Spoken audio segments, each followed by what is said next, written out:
Oh, there you go. You're recording. Okay, thank you.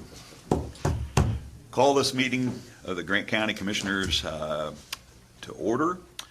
And here, Monday, December 18th, 2023.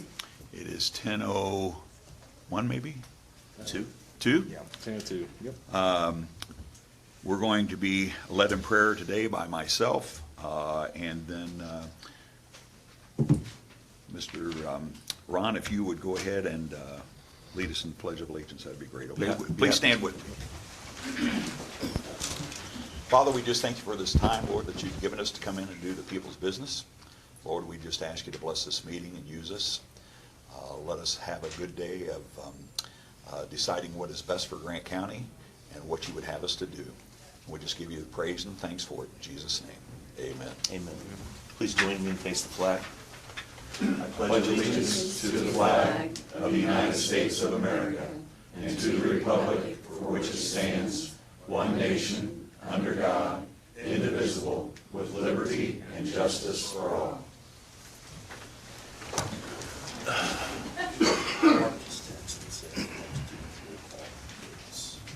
Okay, yep. All right. We do have a quorum. In-house is Mr. Stewart, Commissioner Stewart, myself, Commissioner Wright, and then online is Commissioner Bardsley. And Commissioner Bardsley, can we have maybe an update of where you're at and what you're doing? Good morning. Can you hear me all right? Yes. Very good. Thank you for the opportunity just to check in. Having to work via WebEx this week and maybe a couple more weeks. On November the 30th, my wife had a significant event that some neurologists are calling a thunderclap headache.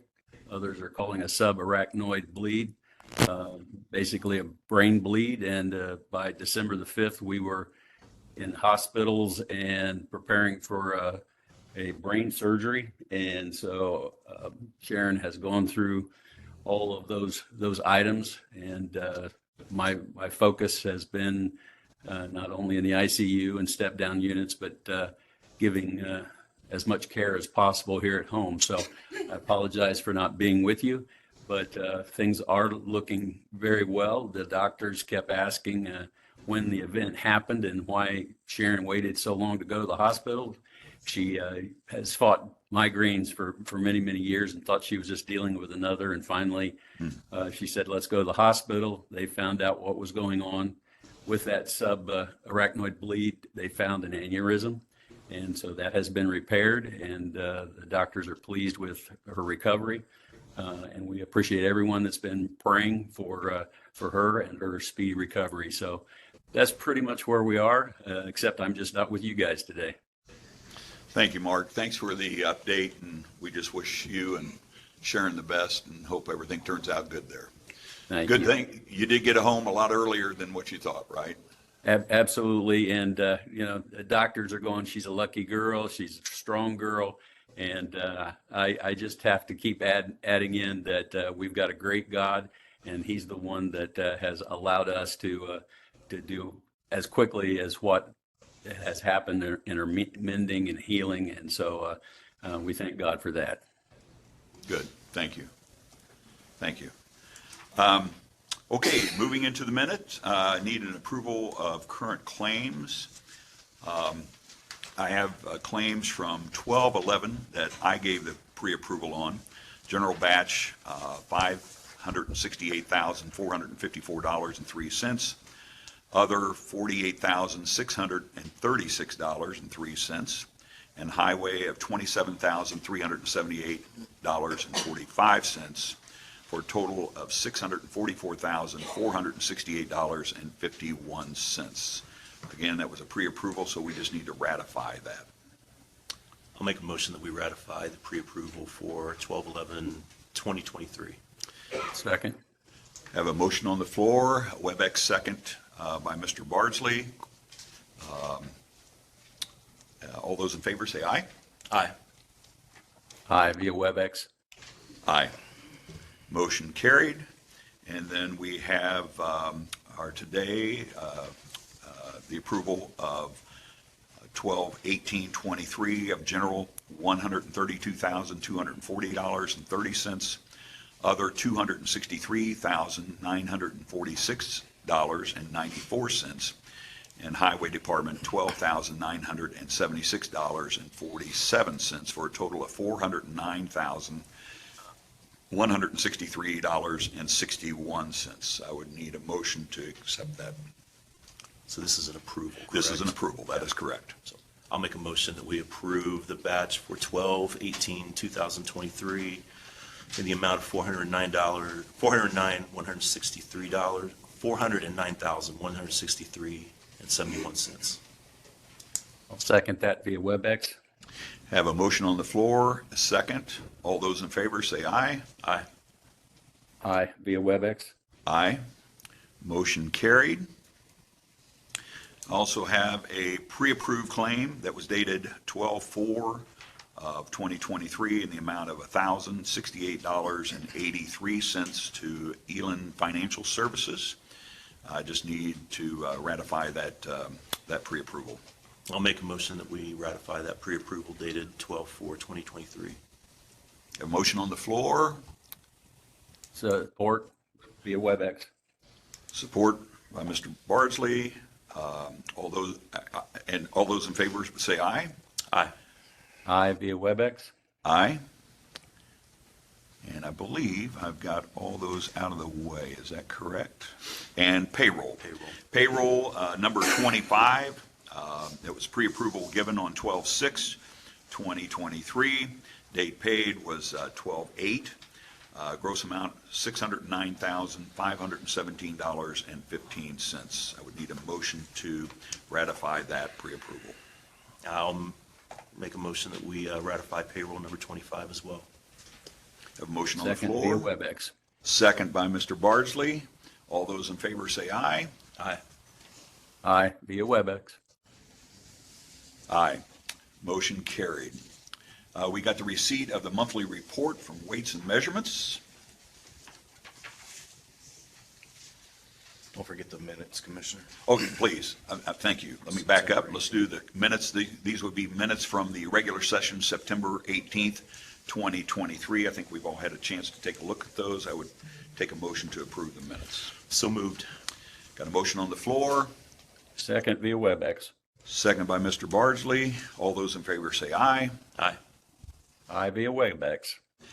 Thank you. Aye. All right. Now we go into Weights and Measurements. This is the monthly report from Mr. Fleming. And it's amazing. I went out with him, and it's amazing what all he does. I had no idea what all scales are in town. It's amazing.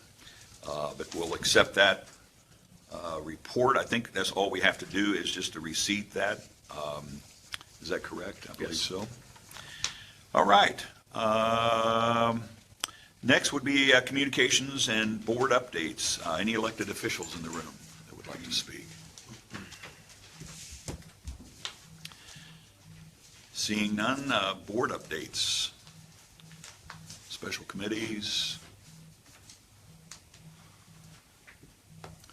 All right, IT. Yep, right here. So I got 3 items for you gentlemen today.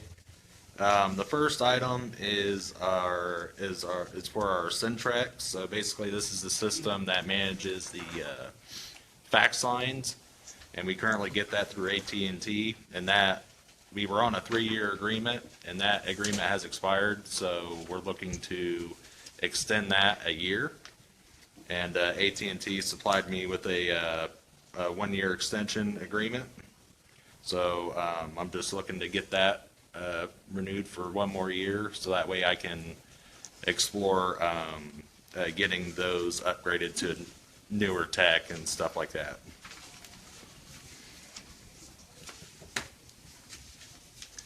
Any questions? I have none. If approved, who signs?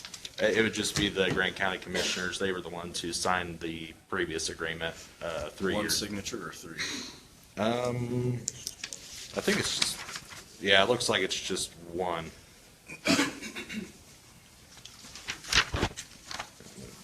pass that down, Justin. I don't know if he needs it or not. Any questions on that, Mr. Bardsley?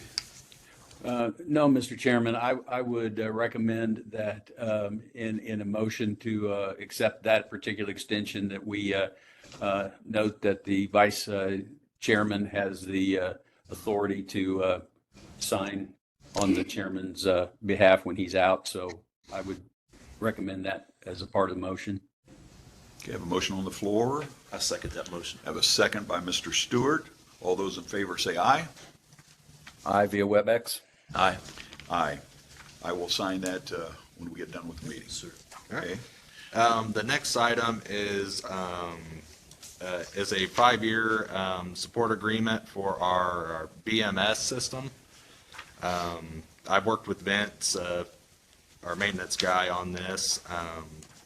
And basically, it's just to ensure that that system, we get server updates, and that way, if we have any problems, we can call Conserve, and they can log in and help us remediate any issues. So we're just looking to get that redone for 5-year. Okay. Questions? Same price. Yeah, so for the 5 years, it's $3,670. And that's good, and it's, if we agree to the plan, we're good all the way through July 2028. What was that cost? What was that total cost again? Yeah, it was $3,670. That's the entire contract. Yeah.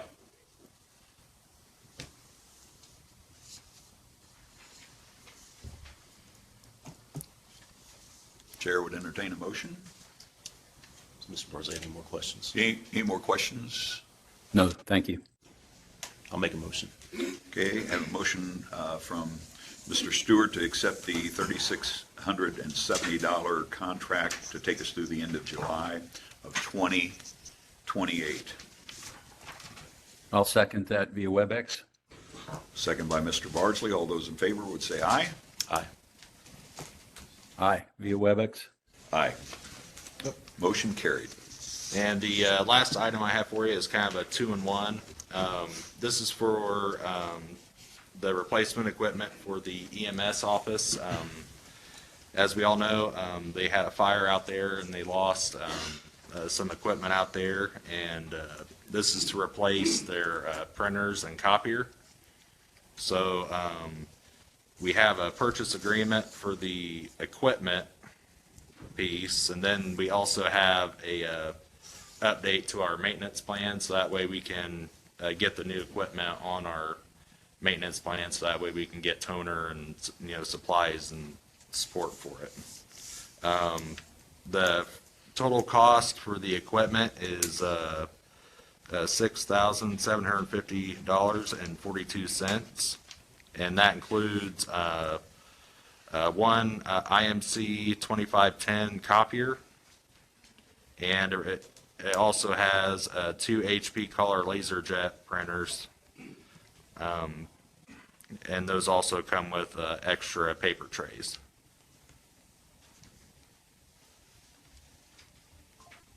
Questions, gentlemen? So that cost includes 1 copier and 2 LaserJet printers? Correct. Yep, and a fax line, and yeah. Can we see there's- that, Yeah, sure. please? Yep, yes, sir. There's that, and then there's the maintenance agreement, which just adds it to our current plan.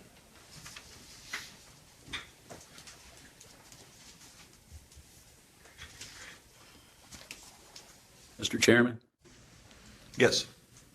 are we planning on drawing funds from our insurance reimbursement to pay for these, or are we taking this out of regular line item from the department? Do you have, I believe, I spoke to Dawn, and she made it sound like they could spend out of the insurance funds, I believe, because it's for replacement for Right. what was lost. That was the impression I had after talking with her, and she just told me to go ahead and present it to you guys. Okay. And like, we won't get billed for it till next year because it'll take them time to get the equipment in, then they have to prep it and ship it out, so. It will come out of the insurance Insurance. reimbursement once it is appropriated in January. Yeah. Did you hear that, Mr. Bardsley? Yes, thank you. And do we sign this or? Yes, you will. Contracts, okay. And I only see one signature on this as well. That'll be you. Okay. Okay. Any other questions by either commissioner? If you're looking for a motion, I'll make it. Take a motion? Yep. That we approve it. Okay, we're approving a motion to get two LaserJet copiers, as well as some fax equipment, as well as a replacement of a copier to the tune of $6,750.42. No one has any other questions? I'll take a second. I will second that, yes, via WebEx. Got a motion on the floor, second. All those in favor would say aye. Aye. Aye, via WebEx. Aye. Motion carried. We'll get this signed. Something else I'll need to sign afterwards. Okay. Yep. And that's all I have, gentlemen. Okay, So thanks thank you. again for your time. Thank you, Marcus. Highway Department.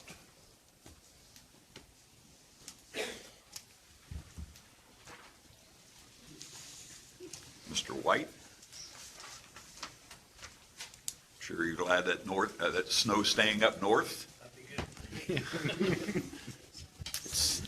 snowing right now. Is it? Yeah. Here we go. Update you on a few projects. I did receive the award for the 200 South project from the AI Association. They had a couple different categories, and that was the award for the county, for the whole state, was received for the best road in the state of Indiana for paving project, so. Yeah, good job. Yes. Good job. So we did get that last Thursday at their conference, and that's for you gentlemen at your office, of whatever you want to do with it, so. Proudly display that. Yes, Congratulations. thank you. Update you on a few other things. I don't know if you gentlemen are aware, but the community crossing grants for 2024 used to be as a $1 million levy each year. They moved it to 1.5 million starting in 2024, so that'll help our chances and maybe a little more money going to some of the bigger projects. I know we have the 38th Street Bridge that we're going to try to apply the first round in 2024 on, so hopefully we can get that in. And then I got some other projects set for next year, but I'm going to kind of wait maybe for the second round on those, so. I'd like to set the fuel and stone bids for 2024, and I guess I'd just like to see what date would work for you gentlemen, either the January 2nd meeting or the 15th, the third week of the month, or whatever you gentlemen would like to do. If you're going to keep the meetings on Mondays mornings, I guess, so I just need to know what date you'd like me to set it for. Really, actually, the 15th would be better for me, so. I think it's the 15th. I think we want it on the 15th. Or That for works for you? advertising. Time-wise. Yeah, I'll good. just have it open at the meeting if that's all right. That'd be so. fine. Okay. Point of the other- order. I'm sorry. Maybe it's information. Are we on the 15th or the 16th? Is that a holiday as well? Oh, I forgot about Martin Luther King Day. I forgot about that. So we'd hold it on the very next day on that Tuesday, The 16th, I believe it is. 16th. Okay. So we'll set that for January 16th. Okay. All right, I'll get all that advertised and all that, so. The last thing I had to bring up, we were contacted by Jonesboro Street Department. They're in dire need of a pickup truck with a plow to plow this winter. We actually do have one that we were thinking about trading in or selling, and so I'd like to sell a 2016 Ford pickup truck with a Boss plow to the city of Jonesboro. And I asked him that we'd request 25,000 for it.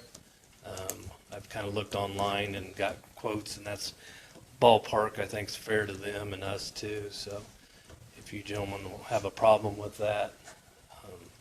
They were good with that number? Right. They asked if they could pay 15,000 this year and the remaining next year. I said that was fine with me, if that was all right with you gentlemen, so. Sounds good to me. Yeah, defer to our council when it comes to vehicles and stuff like that. Sure. Typical procedure for us. Okay. I think we're good with it, though. Do we need to put that in the form of a motion? Probably wouldn't be a bad idea since you're selling it to another municipality. And on something like this, we probably ought to do a roll call motion on this, right? So I would take a motion, I would entertain a motion for this. Yep. I'll make that motion as presented by Mr. White. So this would be a motion to sell a 2016 truck with plow Yes. for $25,000 to the city of Jonesboro. I will second that via WebEx. Got a second from Mr. Bardsley. I would ask the auditor if you would call a roll call on that, please. Stewart, Yes. Bardsley, I via WebEx. Wright, Aye. Motion carried. Okay. And we did do our truck inspection last week and everything went pretty good with that, so looks like here in a couple hours we'll have them all out, trying them out, so that's all I have unless you gentlemen have. All right, have you got any kind of weather update for us? What are you guys looking at? Ready for summer already, to be honest. Yeah. No, that's a little late. No, not really. I mean, they're just saying it's a few squalls like this. Okay. Hopefully maybe the north end might be affected of the county, but that's about it. Okay. Good, thank you. Thank you. Thank you, Mr. White. Thanks. Thank you. Old business, under old business, there was a 2024 Health Board appointment, and that's going to be tabled because we've got a new mayor coming into the city of Marion, and it is his appointment to that, so we're going to wait until after the first year to do that. And then the second thing on the agenda on old business was a presentation of a capital asset ordinance amendment, and I think Mr. Jarvis has asked us to table that as well, and that'll be taken care of after the first year as well. Correct? Yes, perfect. Okay. All right. New business. Presentation of J&K Communications Agreement. Mr. Hicks. Good morning, Commissioners. Good morning. I'd like to start off with, we've got three quotes. The first one is 57181.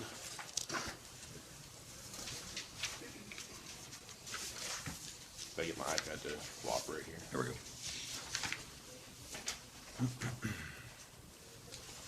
And it is a 5-year service agreement for the 6 positions in the dispatch center.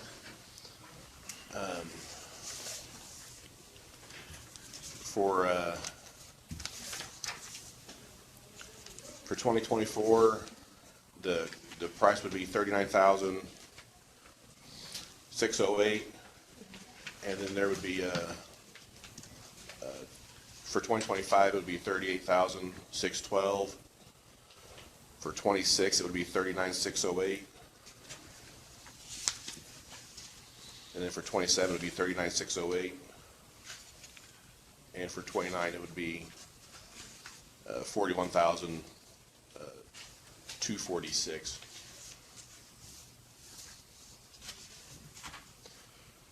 Each amount would be billed annually, so there's no, other than the 2024 package, there's no other upfront fees for that.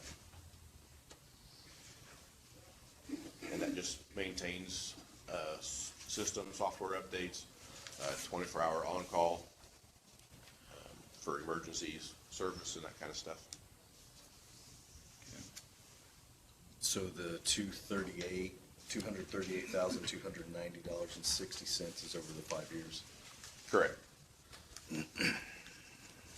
Where are you seeing that total at, Justin? At the back page.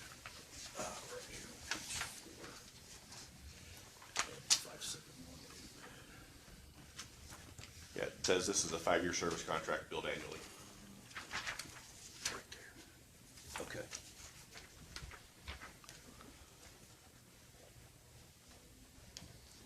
And 24 has been budgeted for, I'm in my budget, and I'll continue to budget these amounts through the 911 fund. And this is a company we've worked with before? This is the company that sold us the equipment and installed it. And they've been very good to work with, very responsive. Typically here within 45 minutes to an hour, no matter what time of day it is or night. Okay. Good. Has Kyle reviewed this?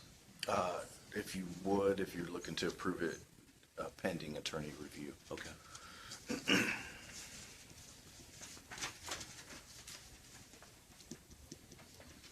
Any questions, Mr. Bardsley? No, none at this time. Thank you.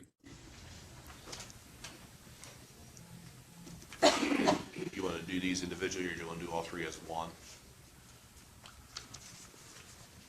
I mean, I think we can do all three as one. That's what I was thinking. Right? I mean, Yeah, just the total of the 5 years and go. So then I'll go to the next 5-year one, and that is quote number 57254.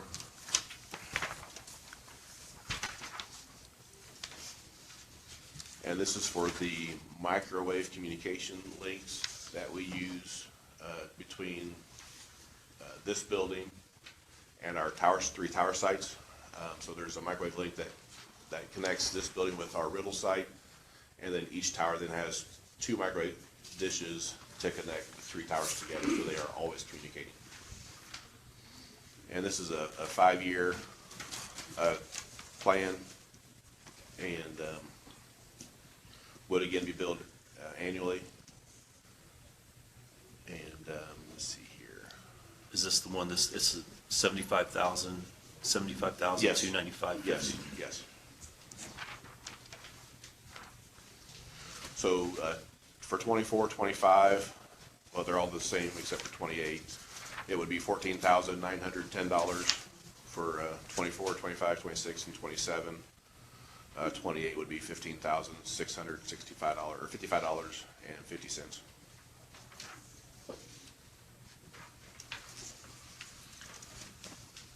And again, 24 is budgeted, and I'll budget for the other years out of 911. Okay? All right. And again, that total is 75, 295.50. And then the third one, this is a 10-year agreement with J&K, and this is actually on the radio system itself, the equipment that is housed inside each of our huts. And this one is for 10 years. Those prices range from $102,000 for 24. There's a slight increase each of the following years. For 2032, the final year would be $109,000 for a total price of $1,043,434. And again, that's over 10 years, billed annually. And this is just to maintain the equipment. Maintain, yes. We invested nearly $4 million into the system, powers and equipment and such. So yeah, we need to maintain it. And again, 24 has been budgeted, and I would continue to budget the rest of those through the E911 fund as well. Questions, commissioners? None from me. Question on the life expectancy on the current equipment in those shacks. I would say the 10 years should get it. So over a 10-year period, we need to be thinking and dialoguing and prepping for replacement after 10 years? I think, equipment, if it's well maintained and taken care of, it will last you. But I think, as with any type of equipment, when it's used, it does deteriorate.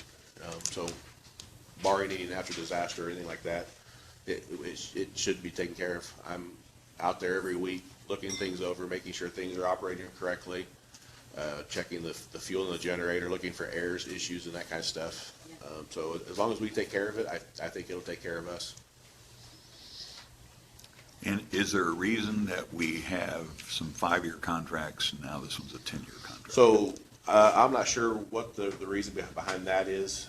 I do know, probably because the life expectancy of the equipment that's out there is longer. Okay. I know like our 911 equipment with AT&T, that was a 10-year agreement, so.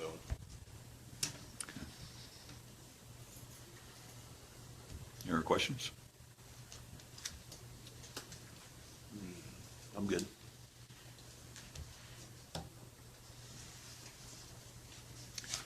If you're looking for a motion, Looking I'll for a make a motion. motion that we accept this contract as presented by Mr. Hicks, pending attorney approval. That was on all 3 groups. Correct. Correct. I will second that via WebEx. Okay, we have a motion on the floor and a second, and that is to approve a 5-year contract for the microwave system to the tune of $75,295.50 to service our backbone and hardware, software, and labor for the huts. And this is a 10-year contract for $1,043,434. And the last one would be a 5-year service contract on, for the 6 positions in dispatch control stations. And that was the tune of $238,290.60, and that's for 5 years. So that is the motion on the floor. We've got a second. We'll do a roll call on that. Stewart, Aye. Ardsley, Aye via WebEx. Wright, Aye. Motion carried. Mr. Hicks, you got that. Can you kind of give us an update for what kind of happened over the weekend? Sure. All of our, Hang on just a second. For those who don't know, we had emergency tones go out over the weekend. I'm sure you might have got them on your phones. I think there was a lot of confusion on that and stuff. We just wanted to kind of see what that was. sure. So, late Friday evening, we were made aware that our administrative phone lines went down. Working with Vince, it was discovered to be an electrical issue at the sheriff's department that took down the internet for this building and for the jail. That also affected the courthouse and central dispatch. So when I came in to dispatch, the first time it went down, and I was in there for, for nearly 2 hours, working with them, answering phones and such. And the second time it went down, I came over here, met with Vince and his contractors, and they're working to resolve the electrical issue that caused that outage. We took any critical infrastructure that was plugged in down there and moved it off of that panel and moved it over to this side of the building to prevent any other issues. Okay. So once we get that issue resolved, we'll go back to status quo. And then through previous agreements that you guys have approved, January 8th, the main internet infrastructure will move from this building or the sheriff's department over to central dispatch. Will come in through central dispatch and then be fed out. So if we have any other issues, dispatch will still be up. Okay. Okay. Is there going to be a post-meeting after this or anything like that? Are you taking a look at, because I think one of the commissioners, I'd be more than happy to do that. We can, sure. I mean, Just that kind of would have a be- post-meeting and just make sure that we learn and what we need to communicate in the future. Sure. Does that make sense? Yes. Okay. I'd like to be a part of that, unless Mr. Bardsley or you want to do that. Nope, go right ahead. I'd be more than happy to do that. But I think it'd be a wise thing to do. It's just, learning moment for all of us. Sure. And if we can help communicate that out to the general public, that'd be great. Okay, great, thank you. Anything else, Mr. Hicks? Just like to let you know that I have hired 2 more dispatchers. They will be starting tomorrow. They'll be in HR at 10 o'clock to start their onboarding process. So we are now just down 3, and I will start the hiring process again after the holidays, and hope to get 2 more started, that way, because I've got 4 training officers. And how long is the training process on that? We like to keep it right around 90 days. Okay. All right. Thank you. Purdue Extension Contractual Services Agreement. Chris Goff. Good morning. Good morning. I'm here to present the extension contractual service agreement between Purdue University and the Grant County government. And so this is an agreement that every year is signed between the two organizations to provide 2.5 extension educators to Grant County. And so that would be in agri-natural resources, health and human sciences, and 4-H youth development. So. And this is something that we do every year. It's a contract between us and Purdue Yes. that we do this. Any changes this year at all that we are aware of? No? No. It has been reviewed and approved by an attorney. By our attorney. Very good. Any questions from either commissioners? Chair would entertain a motion. I'll make a motion that we approve the Purdue Extension Contractual Services Agreement. Second via WebEx. Have a motion on the floor, second via WebEx.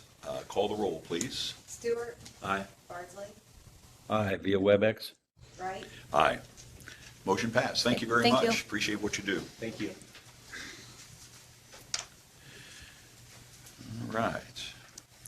Next up is Mr. Malat with the amendment to the area-wide zoning ordinance, Ag to I-2. I believe Mr. Malat's online. Morning, gentlemen. Morning. I've got 3 things. I believe Justin got 1 thing added to the agenda for us today. The first off is a written agreement between the commissioners and Legacy Meat Makers. This is a written agreement for a slaughterhouse out south. It is the same written agreement that we have had with the previous owners, almost word for word with one exception. The current owners come in and ask if they could change the commitment. They would like, if you look on page 3, 1.2.1 in the statement of commitments.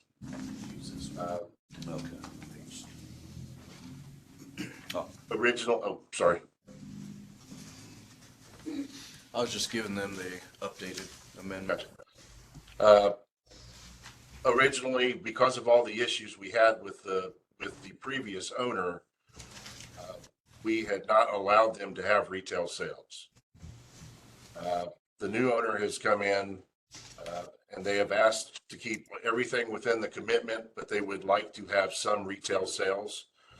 This will be a secondary. It will not be their primary use. But as far as everything goes, we had even talked about maybe even dropping the written commitment because we had not had the issues with this owner. The Area Plan Commission basically said that we would like to keep it there just in case. This has went through the Area Plan Commission and sent forward with a favorable recommendation. It's also been approved by Kyle.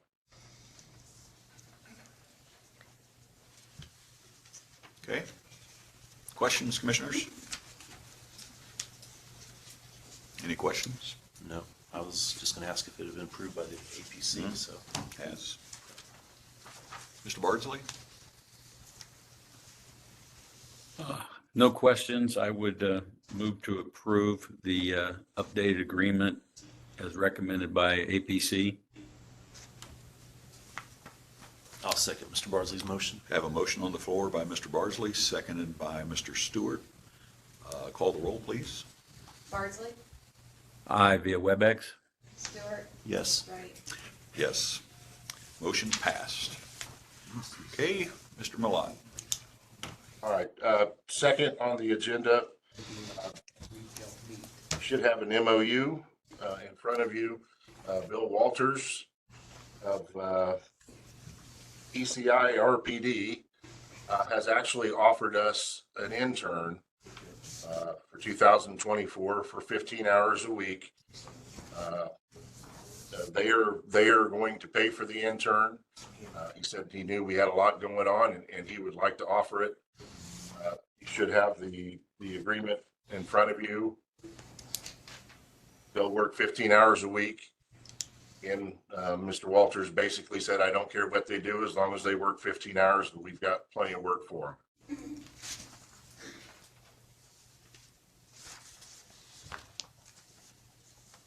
That needs your approval. And my understanding, this has been through our attorney as well. It has. Yes. And when it comes to the plans for this intern, I know you got some plans there, Mr. Malat. You want to kind of share with that? Right now, we've got new software that we brought in, and we have records going all the way back to 1997 on building permits. We did what is called a legacy draw from 1997 all the way up to 2020. That will pull in all of that information, but we can't alter it. So for years 2021, 2022, and 2023, we have to manually put those permits in because half of those permits are still active or open. To where we've got inspections to do, and we have to be able to manipulate those. We have got about 75% of 2021 put in, but we have the rest of 2021 and all of 2022 to put into the system. So it's a lot of clerical work. It's putting the permits in, putting all the diagrams and information from the permits into the system, into our new system. That's initially, that's what we're going to use. Okay. Any other questions? Yep. Mr. Bardsley, any questions? No, thank you. Chair would entertain a motion. I'll make a motion that we approve the presentation of the intern MOU by Mr. Malat, with thanks to Mr. Walters for thinking of us for that. Absolutely.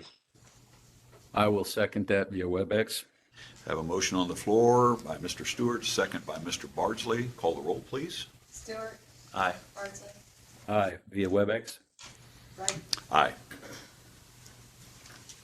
All right, Mr. Malat, I think you got one more, maybe? I need verbal permission.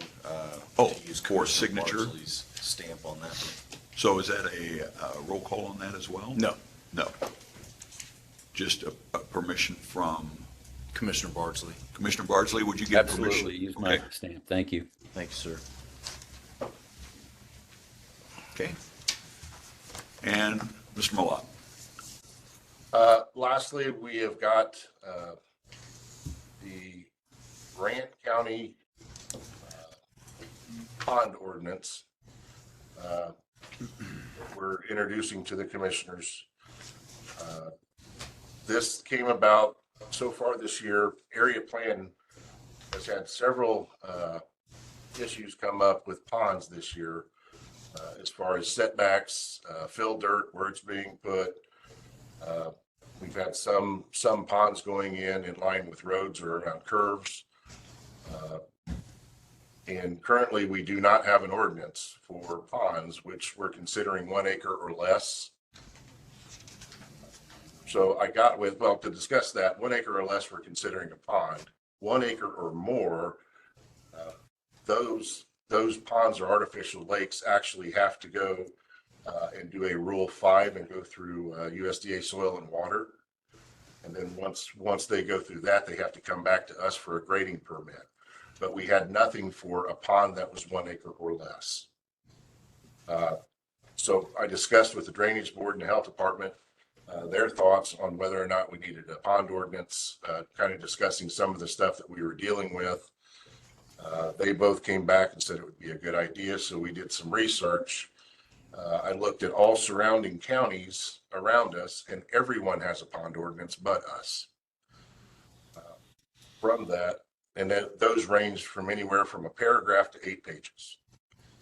So basically what I did is I took those ordinances and put together a pond ordinance for Grant County with that, I put that together and presented it to the health department and the drainage board, and let them play with it and kind of get it how they wanted it.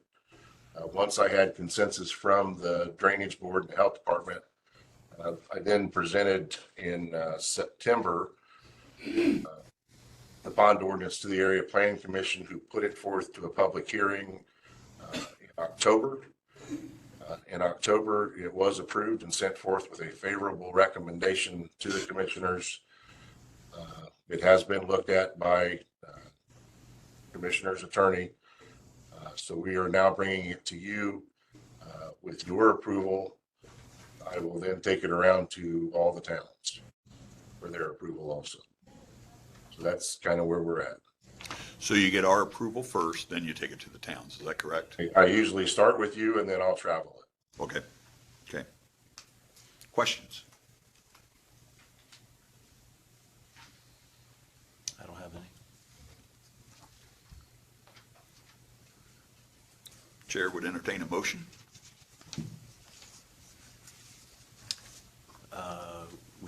Do we need an ordinance number on this? Yes. We do.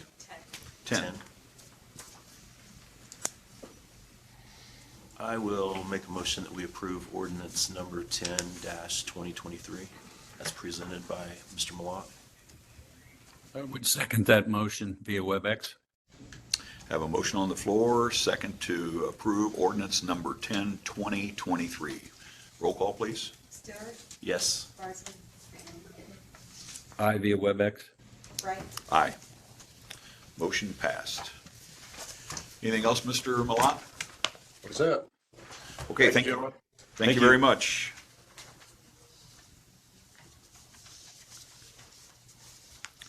Up next is the Fairmount Public Library appointment. That, it's actually a reappointment as suggested or requested by the library director, Gene Deckard, a continuance of appointment for Helen Reff. Helen R-E-F-F. Reff. Okay, Mr. Chairman, I would move to approve the reappointment of Helen Reff as presented. Second.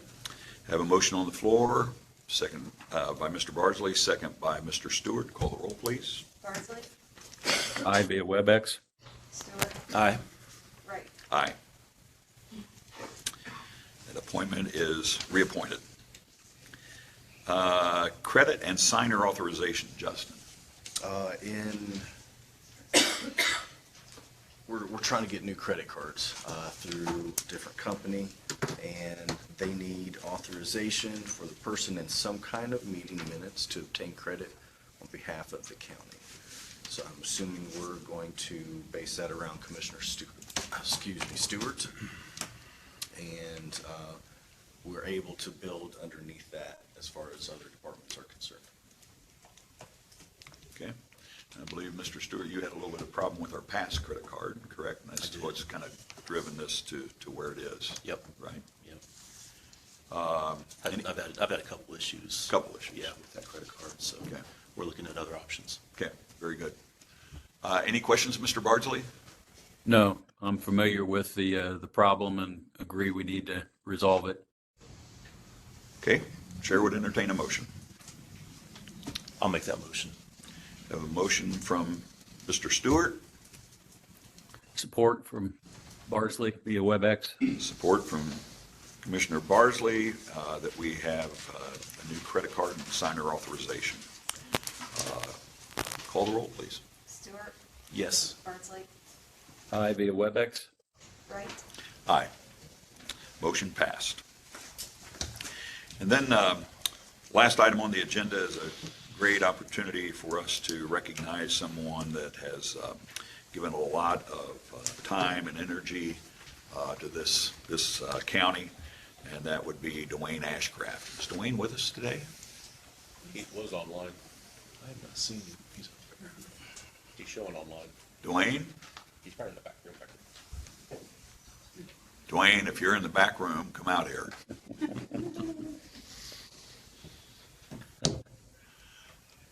For those who don't know Dwayne, Dwayne has been involved with our Grant County EMS now for 26 years of service, and he's retiring at the end of the year, and we're very thankful to have had him. He has done well for us, and he's come up against a lot of things in his tenure, and we just wanted to take the time to recognize him for his efforts and stuff. So I'm sure they'll be throwing a party for him later, and we'll get involved with that. So It's funny, he's usually at every meeting I know, except this one. I know. I wonder if that was by design. That's what I'm wondering. That's what I'm It thinking. was on the agenda. Yeah, I think that's what I'm thinking, okay. All right, time for public comment. Let me read this. This is a statement that we've been reading since, I think February is when we started reading this statement. So at this time, the public is invited to speak before the board. Please approach the podium when recognized and state your name and address. Comments should be addressed to the board and be limited to items on the agenda. No complaints, accusations, or name calling regarding personnel can be allowed during the public discussion time. A time limit of 3 minutes will be given. If more than one person is represented for a group, only one spokesperson will be heard. It is expected that professionalism and courtesy is displayed at all times during the public comments portion of this meeting. Now, I know, since I'm sitting in this chair, I know there's a lot more people that wants to speak about one item, and that would be solar. And I'm sure we're going to have that today. So what we're going to do, it can be more than one person speak. However, we are going to limit the time to 20 minutes total.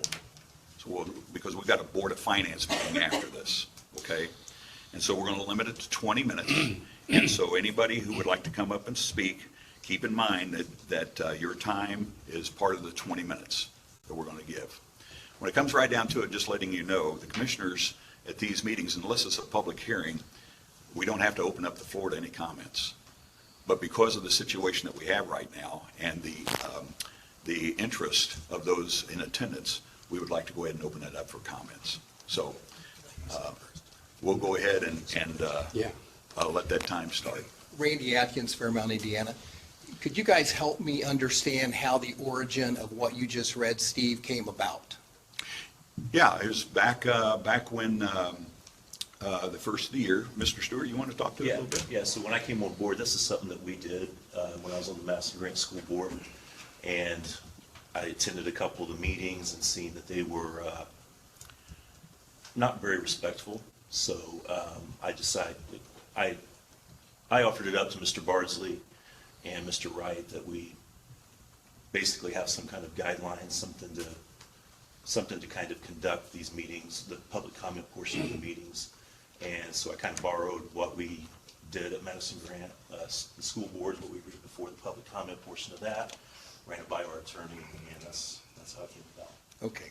Well, I kind of wanted to see where the basis of that might have come from other sources. So I came across the National Association of Counties. And the title of this research brief was, "What Do County Commissioners Do All Day?" And I come across this section. I don't know that it's been honored here. And I guess that's why I want to bring it to you guys' attention. Mark, you can hear me, can't you? Yes. Okay. What it says is that for most county commissioners, a position is a part-time job. At least that is what they tell you. But the reality is that an elected official, you are on duty and on call for 24 hours a day. The most important thing that a commissioner does is stay in touch with constituents. Daily, a commissioner speaks with citizens about what they want, a particular vote on a particular issue, a complaint about taxes, a problem with sidewalk or street light, or just a few of what commissioners address on a daily basis. To effectively carry the role of commissioner requires making decisions. To make good decisions, a commissioner needs good information. Gathering the necessary data and statistics required time by the commissioners or staff. Meetings are a major part of every commissioner's role. Regularly scheduled commissioner meetings, special sessions, and public hearings are a part of the job. Attending community functions such as neighborhood meetings, business openings, school activities, strawberry socials, and club meetings is also required. Conducting meetings with citizens as a means of informing them about issues is another activity commissioners should be doing. I question whether that door has been opened to the constituents, and I just encourage you in the future, to give us feedback. Thank you.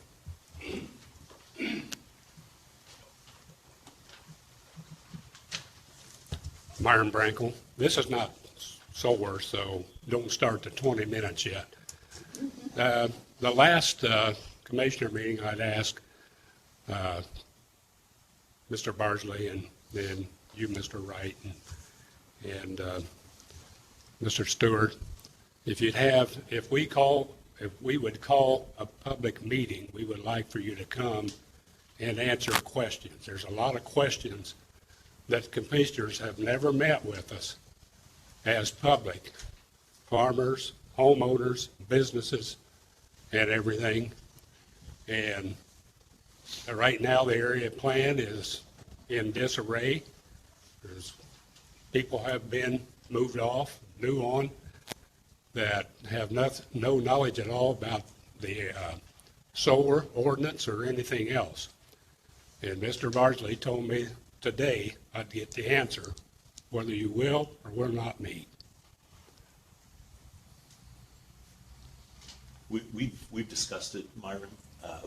To be honest with you, we have not come to a consensus yet, mainly because Mr. Barsley's been a little bit out of, over the last week and a half with his situation at home.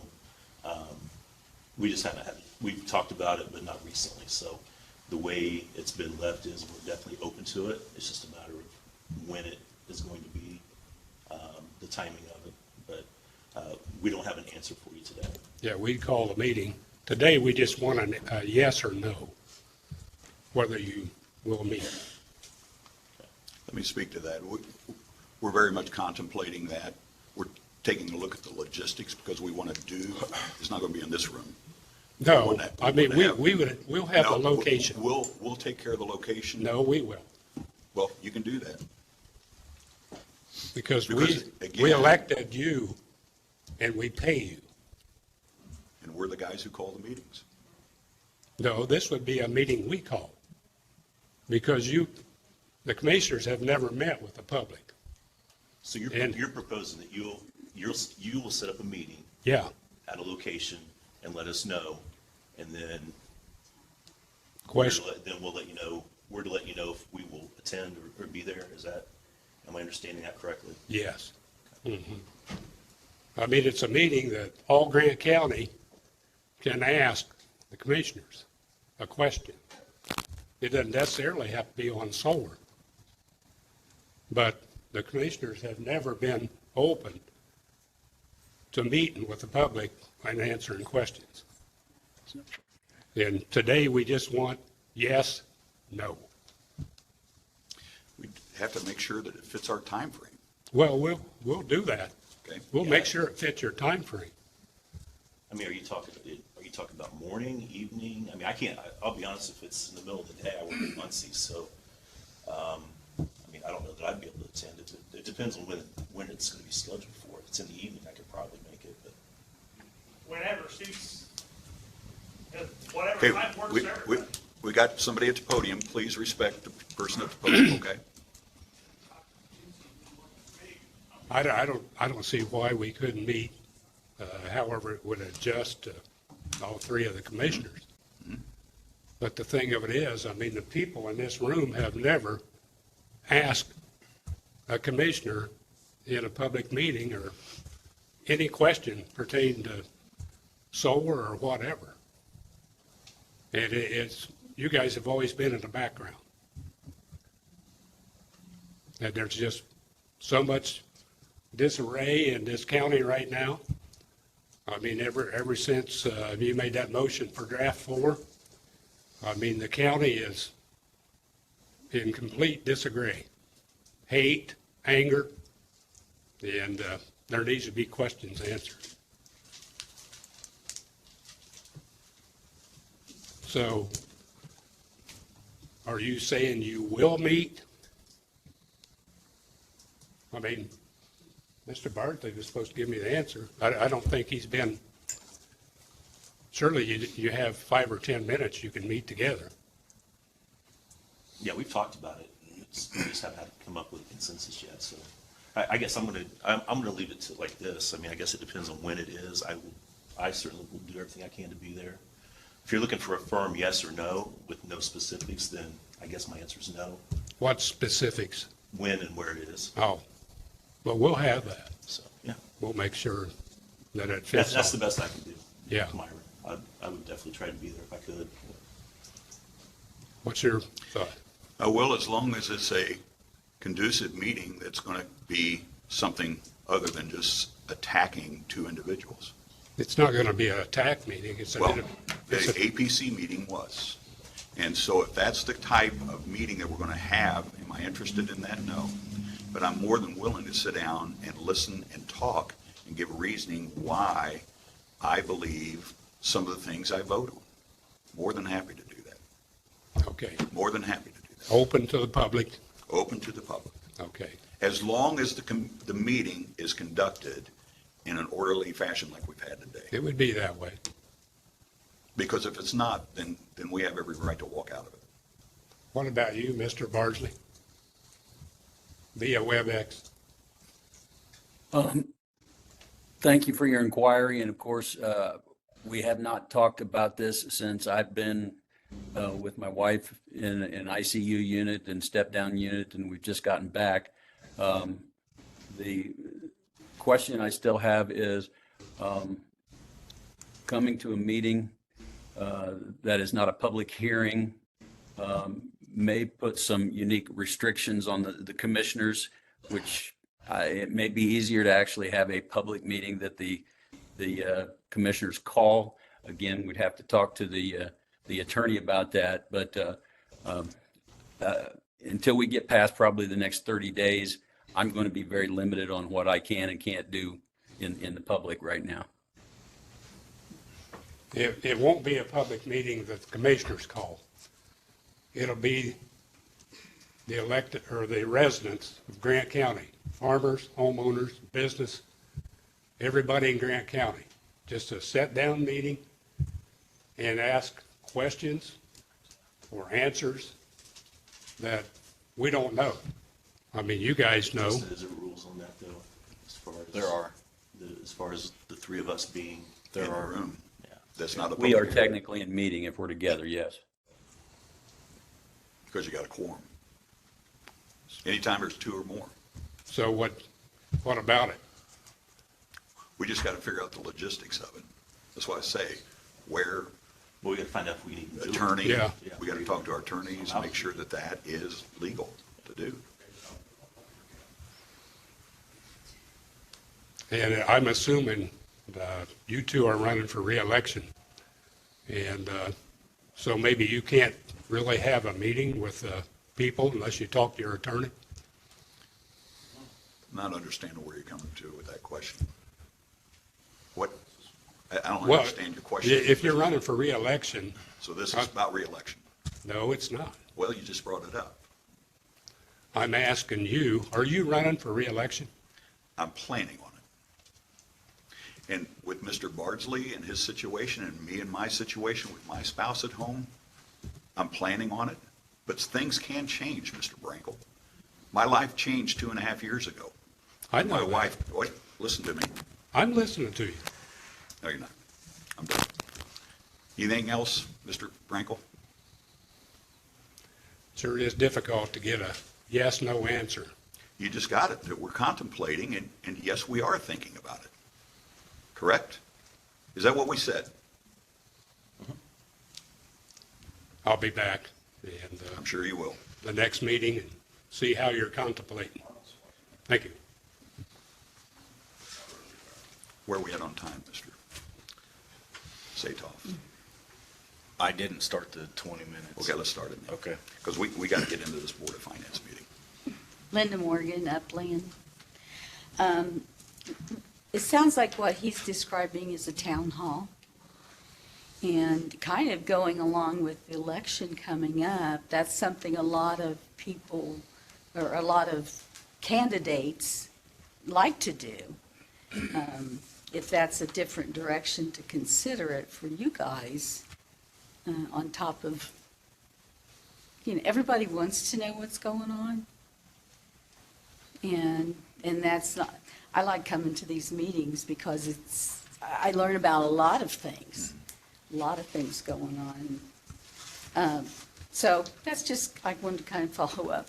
Okay, thank you. Jackie Sheets, Southern Grant County. I want to bring it to your attention, as I did before, that Draft 4 did not have a public hearing. According to the Indiana State Code, an ordinance cannot be passed into law without a public hearing. So that would mean that Draft 4 is null and void, which makes Draft 7 our ordinance, because it did not have anything go against it, and it did have a public hearing. The APC, all but one person on the APC board voted yes for Draft 7, including Commissioner Ron Mowry. I feel this board is obligated to honor Draft 7. Maybe one option we could do would be put a moratorium on the solar ordinance so we can get it all straightened out, so we can come to an agreement on what should actually be in the ordinance and what should not be in the ordinance. So I'm going to suggest a moratorium. If we could do something like that, please. And what is your plans for the blighted areas such as the old factories around? Because there's areas that's just been sitting for a long, long time, and y'all are not doing a single thing about it. You want to put money into building new projects, such as a new jail that we cannot afford, and just leaving our buildings and other areas, our factories, that are just sitting. So somebody needs to be held accountable for those blighted areas and get them cleaned up so they can be used again. Thank you.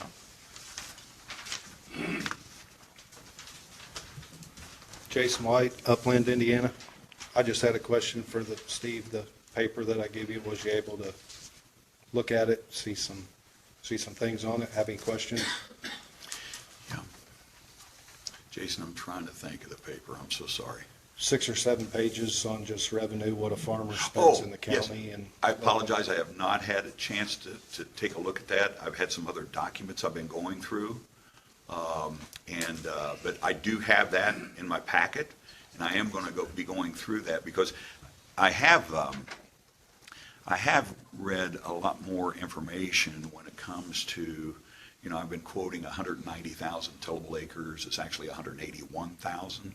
So just shy from what I was talking about and stuff. And then there's federal money that's been going to subsidize farmers as well, to the tune in Grant County here of over $6 million a year.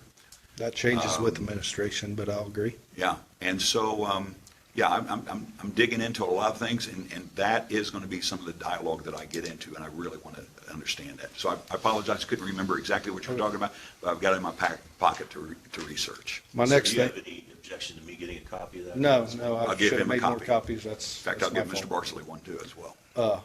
Next thing I have, I know this has been a topic, everybody's over it, we're sick of talking about it. Same way in Delaware County. They passed today 5,000 acre cap and 500-foot setbacks. I watch a lot up there talk about other counties, pulling their ordinances and kind of compiling something together. I just hope that we do the same, because right now what we got in place isn't really favorable to not just landowners, but farmers as well. So just take a look at the surrounding counties. Thank you. You say that's 5,000. Good morning. Eric Wright, Fairmount. Wanted to briefly just tell you a little bit about a survey that Indiana Farm Bureau had done. I'm the policy chairman for Grant County Farm Bureau, and I farm and live in Fairmount.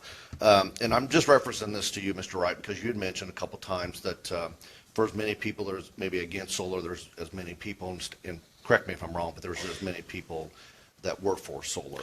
Didn't say there was as many, but Okay. there's a lot of Okay, people out there. all right. So I That just makes want to give just information for you to think about. This was a survey done in the spring and fall by Indiana Farm Bureau. I'm just going to read 2 paragraphs here. On April 3rd, 2023, Indiana Farm Bureau surveyed members on key policy issues to help shape future priorities and programs. The 2023 spring survey, member survey, which was conducted over a 10-day period in early March, received more than 1,200 responses across the state and a substantial amount of feedback on hot-button issues like land use, infrastructure, and trade. When asked about renewable energy projects, 64% of those surveyed said they support such projects in their county. However, almost 70% of those respondents said they don't want those projects happening on farmland and were very concerned about concerned or extremely concerned about farmland being transitioned away from agriculture for renewable energy projects. Private property rights have always been important to Indiana farmers, but seeing the concerned responses about land use and farmland loss reaffirmed our focus on the need to keep Indiana farmland in production, said Randy Crone of Indiana Farm Bureau. So I just wanted to point that out. That's just a statewide survey. Now, to clarify, these are not just farmer members. These are anybody that buys Indiana Farm Bureau insurance. If you're buying car insurance, whatever, you have to become a member. So these are rural, these are urban members across the state, and that would also represent Grant County too. So I just wanted to kind of just put a little light onto that part of it. Appreciate that. Thank you. Thank you. Thank you. Other comments?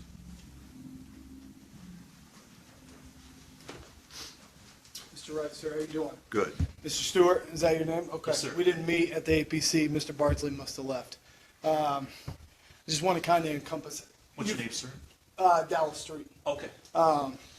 Sir, you must have listened to what we had to say at the APC meeting. It's clear you're taking things in, which is a good thing, okay? We, as the community, I think we can all feel like it was hidden from us, and that's why we're coming up for air now, because it's happening rapidly. Okay, we went from ordinance 7 to ordinance 4. That's a legal discussion. I don't have any legal ties, right? So I think we're all in a bit of question. We're wondering what's going on. You're probably wondering why there's so much negative pushback out of nowhere. I'm sure it felt like an attack. You mentioned it as an attack. You're quoted in the paper as talking about capitalism. I, for one, can tell you I'm a firm believer in capitalism. It's the American way. It has been since we were started, right? But there comes a point where capitalism starts to impose on neighbors, whether it be their value, their safety. It could be argued that it's against their safety with some of the regulations or rules that we're trying to apply here. Okay? So I guess my question right now is, Mr. Bardsley's back. That's perfect. Can we agree to a moratorium? Can you guys vote and call on a moratorium for any industrial solar larger than 10 acres until we can figure out what's going on? Can you table it? Because if we can't, what's going to happen is we're going to leave and the word's going to get out that we didn't agree, you guys didn't vote on a moratorium right now. And so it just still continues to look like there's shady stuff going on under the radar that we don't get to know about. Does that make sense? So we showed up to the APC meeting, and I'm sure there were more people wish they could come today.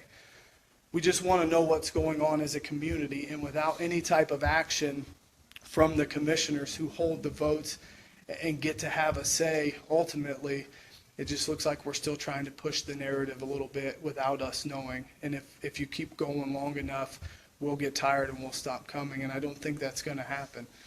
You know, I truly don't. You guys were asked to have a public meeting by Mr. Brankel, and I understand there's legalities involved.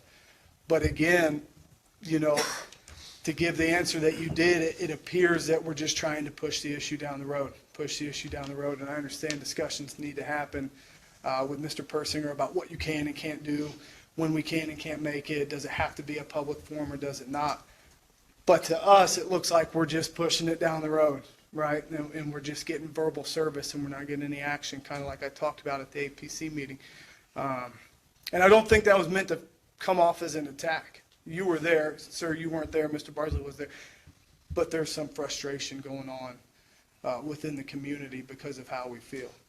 So today would be a perfect time, because we have all three of you here. Can we just hold a vote? Let's put a moratorium on it until we can talk about it and figure out what's going on. That puts the onus on all of us. You guys vote for a moratorium.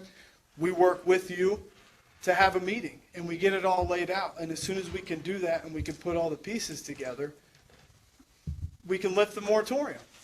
And then we can start working solar if that's what everyone decides to do. But right now, it just looks backdoor, and it's not passing the smell test. So can you call a moratorium? Can you call for a vote? Can we end the meeting on a high note for everybody? Commissioners, any comment?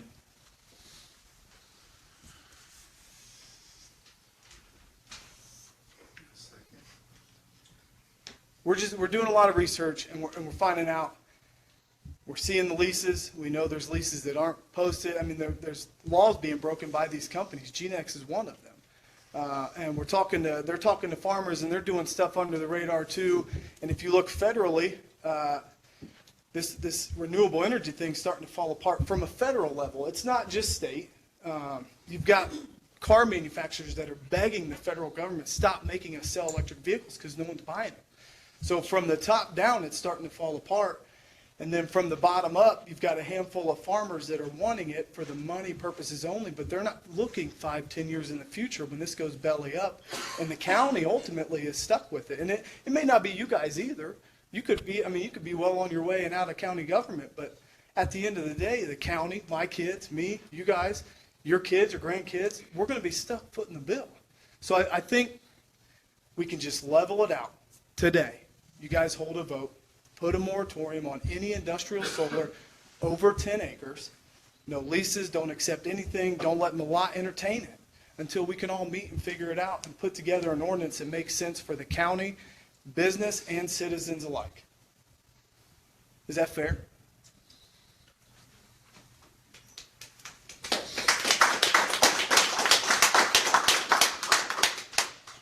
Again, this is a public comment section. No, sir, I totally understand. I'm just asking for a favor. Not to call for a vote, not to call for anything. It's public comment is what we're receiving today. No, I understand. I can tell you that. Point of order. The meeting hasn't been agended, or hasn't been, there's not been a motion made to adjourn this meeting, so. We don't adjourn. Point of order, we don't adjourn, we recess. This body never adjourns. Okay. Is Okay. there something that says that you couldn't take a vote? I'm trying to play out. Not that I'm aware of. We don't have legal I counsel just want that to be today. clear. We don't have legal counsel today here with us. Yeah, I'm not trying to stir the pot, sir. I'm truly not. Well, I'm trying to find us a level But that's ground. what's happening. You can see, and that's the reason we do limit public comment, because of what happened the other night at the APC and stuff like that. I mean, that was just a real rough meeting. No. I mean, it really was. And what I don't want to take a lot of time because you're on the clock, but what I do want to say is I heard loud and clear that there's a lot of proud farmers in our community, especially young men. I'm not even a farmer, sir. Or you're not even a farmer? No. Okay. No, I'm not even a farmer, Well, but that's where I'm at with it. What I heard was multi-generational, multi-generational farmers. And there's a lot of pride. And that's what I really took away from that meeting. And when you talk about multi-generational, I think if it's a farm family who's been able to acquire the acreage that they've needed, maybe 3-4 generations to be able to survive. And I think a lot of the young farmers, correct me if I'm wrong, but a lot of the young farmers see this as they're not going to be able to share crop what they were before, and we might be destroying their livelihood. 100%. That probably hit me more than anything as an individual. Seriously. Hit me more than anything. When I was hearing it, I heard all the accusations of us being known to take and this and that. I can tell you my integrity is more important than any money. My integrity I means honestly everything hope to me the records reveal that. than anything.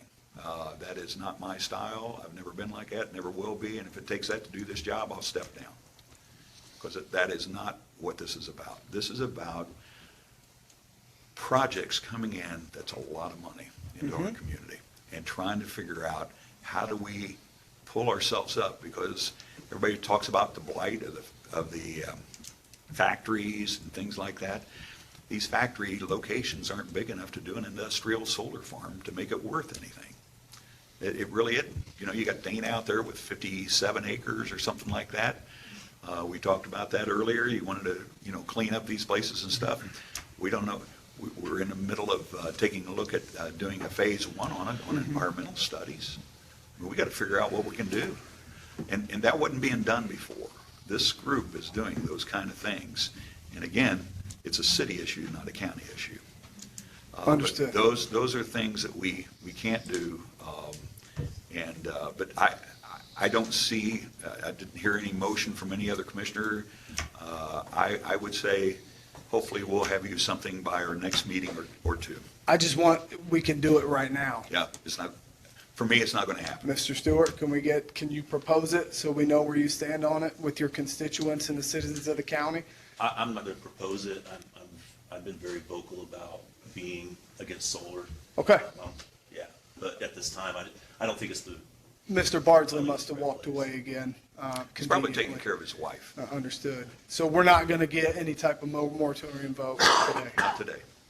Okay, I think we'll be back. Thanks, sir. Steve, I want to help you. I hope I can help you understand that I'm a farmer. This is bigger than the farmers, okay?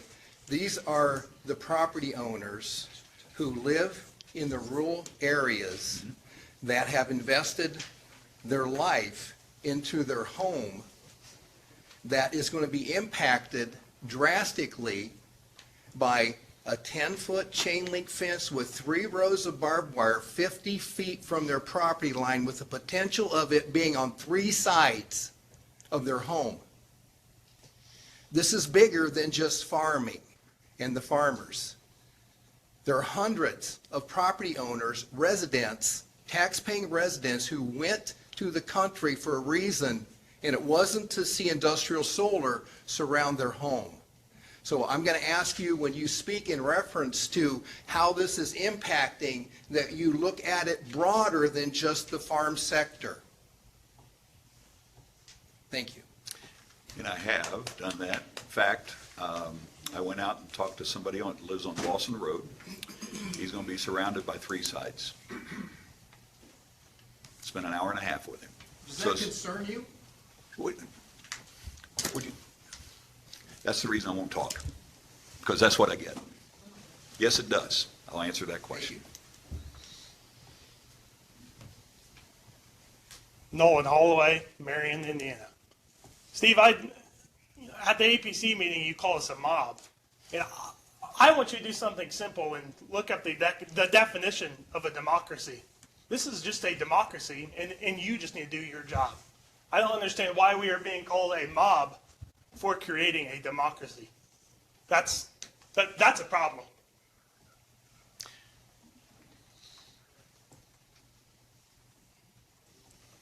How much time we got left, Justin? Minute, 15 seconds. Anyone else want to speak for or against?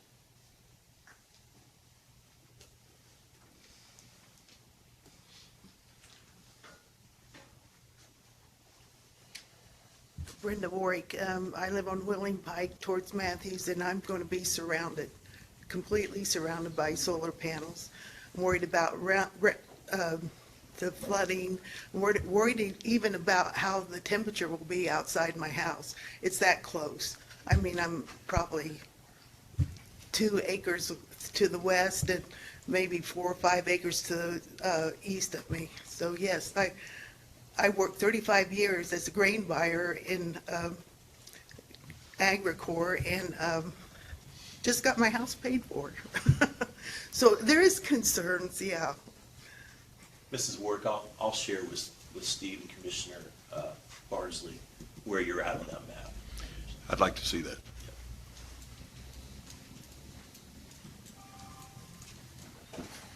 I'm new at this stuff. I haven't been to a meeting at all. I really was unaware of what's going on with solar until a neighbor told me the excitement that was going on, so pardon my ignorance. My name is Don Knudsen. I'm Gas City. If I could just suggest that you folks maybe could commit to discussing the idea of a moratorium, not giving a yes or no right now. I think that's kind of hard to be put on the spot right now. And perhaps suggest that there be a group of people that you would be willing to meet with before a large meeting takes place. So these issues can be discussed in a logical, calm, educated way. And if anybody needs any help, I'd be glad to do that. I've been in business all my life. I am affected by this because I see on this map that was sent out, there's a big yellow square right across the road from me. And I'm not really in favor of looking at 120 acres worth of solar panels, because I'm in the same position. I've worked all my life and I've invested in this property we have, and I love it. Fortunately, I don't have any windows facing that field, but other people would be affected as well. So there is a lot of things that can impact not only individuals, but the county over a period of time. And again, if I could be of any help, I'd be happy to do so. Thank you. Thank you. Thank you, sir. One more. Clay Bragg, I live at Upland. I guess this is my first meeting. I am so inexperienced at this, I thought you were Mark Bardsley because that's what the thing on Is the that what it front of it says? says. Sorry, I didn't read it out there. I guess the take I've got today, solar panels or not, it's a sad day that we don't have the time. Everybody in here's got something else to do right now. Everybody made arrangements to not do what they were supposed to be doing to be here to participate. And as the county government goes, I mean, I know you've got a meeting coming up, but everybody here donated their time.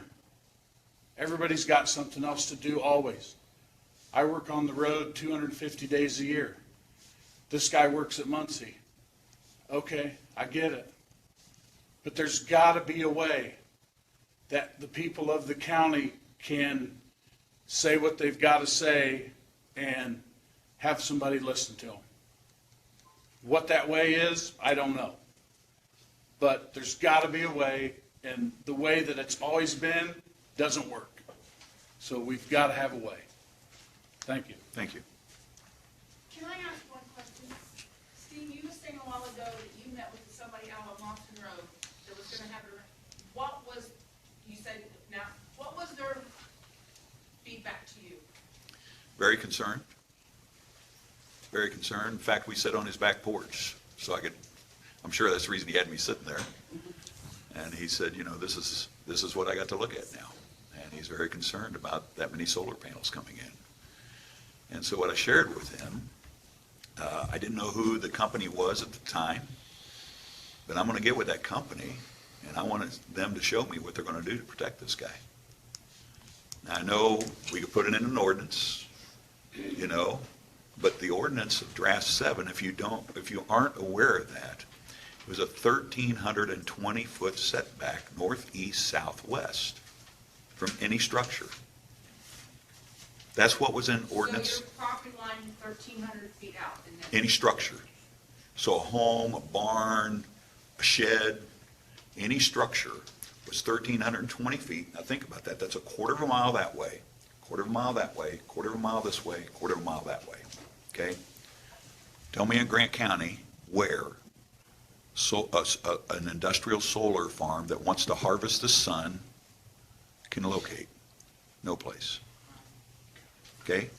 So, Randy, we took one more. I'm answering her question, okay? Just let me talk. I'm trying to give a reason why I'm doing this, and then that's what concerns me about us not conducting the meeting, because that's the way it's going to be at us. We can't tell our story. And so as I'm sitting out there and watching and looking at this, and I asked the person who actually paid his own personal attorney to draft that ordinance 7, okay, which was Mr. Ed Hartman. He's the president of the APC, or BZA, who, as president of a BZA, is supposed to enforce ordinances, not write ordinances. And yet he did that. And so he presented it to the APC. I wasn't on it at the time. My understanding, I'm not so sure that had a public hearing. Not sure. That's something I'm checking into. And so, listening to this gentleman talk about it and stuff, and I really feel for him. Now, when it comes to that size of plot, he's probably got about a $300,000 home on that, $100,000 pole barn, maybe an acre and a half, maybe, and it's surrounded by 3 sides. I think the person who has signed the agreement has just lost her husband. So, sharecropping goes for $250 an acre, and she's got the chance to make $1,000 an acre. Is it right for me to write an ordinance to tell that person they can't make more money on their land? Is that right of me? That's what I'm struggling with, to be honest with you. That's my heart. I'm trying to figure out what's right for all the people. And then, unfortunately, in this case, we don't, it's such a divide, right? And I completely understand, as long as that lady that just lost her husband, as long as she completely understands everything that company is coming in. And you know what? And again, how can I govern, you know what I'm saying? And so when it comes to secrecy and not providing things and stuff, every meeting that we've had has been public, but the, I don't want to call it rhetoric, but what's going on is everybody is worked up with a lot of half-truths and stuff. And what can we do? Because I guarantee you, I haven't been able to set that appointment up yet with that homeowner. If I'm going to get with that company, I want to go out there with them. What are we going to do for this person? I mean, how do you write that into an ordinance? It's got to be something that we can, individual cases maybe, where we take a look at those. I don't know what that is, but again, these things are still a long ways away from actually. I mean, I'll be honest with you. I think there may be one company that may file an application the first half of 2024, and maybe another company the second half of 2024. 2 companies have got the agreement with the grid of having their power bought by the grid. Okay, 2 companies so far.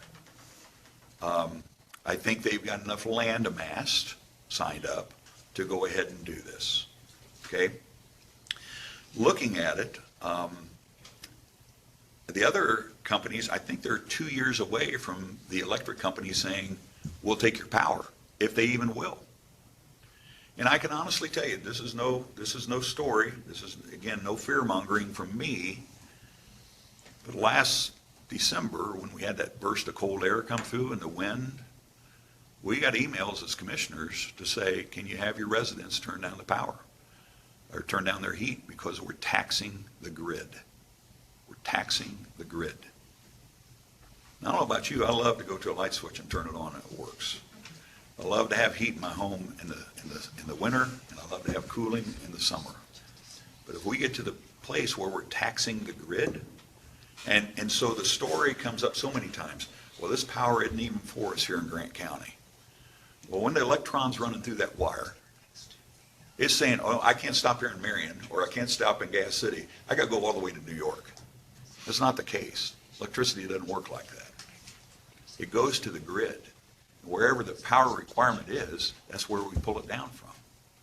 So I don't know about you. Those are the things that's weighing in my mind. And I never get an opportunity to say those things because I always get cut off.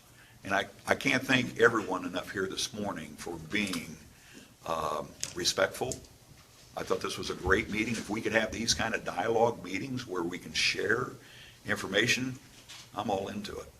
I really am, because I want you to hear what I'm thinking as well. I want you to hear my heart of what I'd like to do.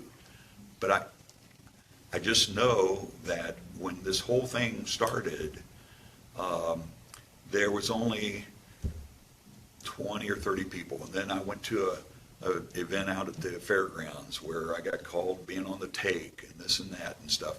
I mean, that really doesn't want me to help anybody. But again, I go back and say the other night at the APC meeting, I heard a bunch of young farmers saying, how do I exist? That's what I took away from the meeting, not them saying I'm on the take, not them telling me that I live in a subdivision, gave my address and all that kind of stuff. It's one of those things where I truly believe, is there a common ground? I don't know if we can reach that point or not in an ordinance. But is there something that we can do to go ahead and try to protect those homeowners who do have money wrapped up, and that's the look that they want? I don't know what that is. So we're going to have to shut down the meeting because we got to get on with more things. Steve, I'd like to share one thing from an APC member that concerns me. When we were working on the rules and procedures, we were talking about applications and so forth, and one thing that Ryan shared with me that concerned me greatly, I said, Ryan, if a solar application comes in today, do we have to take it? And he said, yes. It would be grandfathered in under ordinance 4. That's correct. That is correct. That creates some urgency based on the concerns of the people of Grant County. That creates some urgency in making sure that we don't let that happen. Now, there is an 8-2 vote that was taken in December of 2022 by the APC that says that no application shall be received by the APC until it has been approved by the APC. I would have to ask Mr. Malott that. I got the minutes, you got the minutes. But I'd have to ask. I can't remember, Randy. Okay. I'm not sharing that with, because it's Yep. there, it's an Yep. 8-2 vote. Right. So, I'm hoping, in order for us to make sure that we can work through the possible changes to the ordinance, whether it's 4 or 7, doesn't make any difference, but there needs to be some protections built into these homeowners. Okay. Okay. Thank you. Thank you. Okay. This concludes this portion of the meeting. We're going to go into and we'll go into recess. We'll go into Mr. Stewart here, and it's all yours after. Thank you for coming. Stacy. I don't think we got it. There's another one. The one that's a lot. Yeah.